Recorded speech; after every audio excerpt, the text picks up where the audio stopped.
त्याचप्रमाणे फक्त रामाचं देऊळ आम्ही जीर्णोद्धार करणार आहे असं नाही आहे, पण दत्ताच्या मंदिराचाही जीर्णोद्धार एवढा आटोपलं की ते सुरू होणार आहे.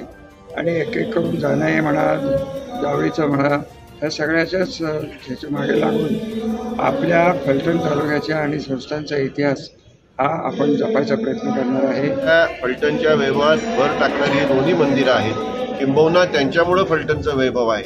ही दोन्ही मंदिरं उत्तम स्थितीमध्ये त्या ठिकाणी करण्याच्या दृष्टीने आजच्या या शुभमुहूर्तावर आपण सुरुवात केलेली आहे. पहिल्यांदा दत्त मंदिराचं काम चालू करतोय आम्ही आणि साधारणतः 6 महिन्याचा कालावधी लागेल. जसं आहे तसं करण्यात येईल, त्यात कुठेही तसूभरही फरक नसणार आहे आणि त्याच्यामुळं टिकाऊपणा वाढेल आणि पुढचे अजून 100 वर्ष तरी काही होणार नाही त्याला, अशा पद्धतीनं करण्यात येईल.